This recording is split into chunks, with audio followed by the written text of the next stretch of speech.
As part of our ongoing Race Matters Solution series, special correspondent Charlayne Hunter-Gault recently visited Montpelier, the home of the fourth U.S. President, James Madison. It's in Virginia. A new permanent exhibit is opening the door on a rarely told side of Madison involving his slaves and how they lived. This sprawling, bucolic Virginia countryside is a plantation where James Madison, the so-called father of the Constitution, puzzled over liberties as he helped frame America's democracy. It is also here that he and his wife Dolly held over 300 slaves. Now, with a new interactive exhibit called The Mere Distinction of Color, there's a new way of looking at that story. Visitors hear stories of the slaves here told by their living descendants. The silver had been shined up, the glass and china was in order. There's insight into economic, ideological, and political factors that cemented slavery in the Constitution without ever using the word slavery.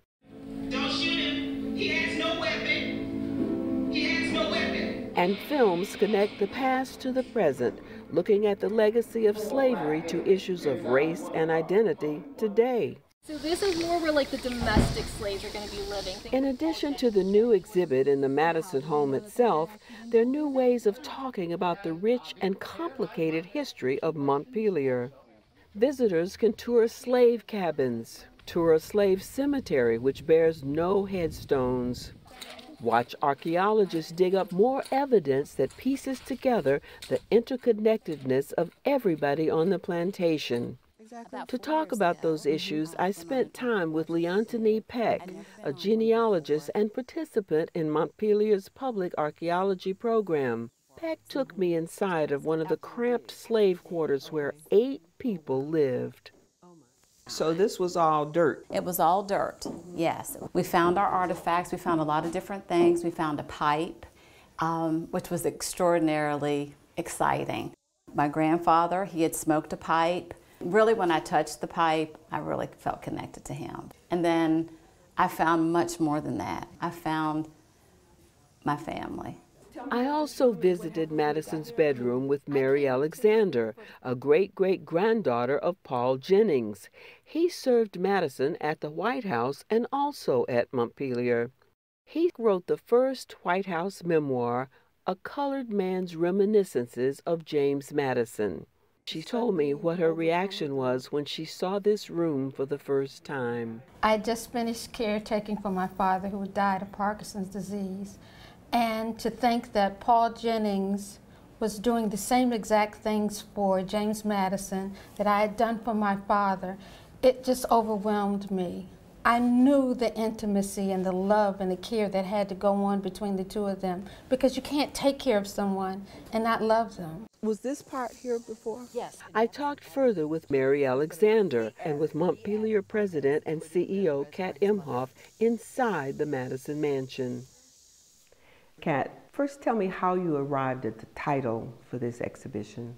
The title, The Mere Distinction of Color, comes from a quote that Madison writes in his notes when he's working in 1787 on the Constitutional Convention. He says, "We have never seen the mere distinction of color in a most enlightened period of time, a ground for the most oppressive dominion ever exercised by man over man."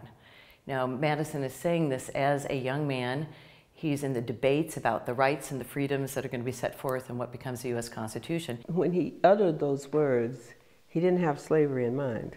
He did. He was saying that mere distinction of color, what an incredible missed opportunity that we're using that distinction of color to make one man oppress the other. And this is as a young, idealistic 35, 36-year-old in the hot rooms in Philadelphia as they're duking out writing the U.S. Constitution. But who had slavery? And he is a slave owner, and he's grown up now as third-generation slave owner here at Montpelier. So what happened? He just didn't make that distinction, or? What the debate ends up being is, can you get enough votes to get the U.S. Constitution ratified if you said that you were not going to allow or enable in some way or codify slavery without ever mentioning it?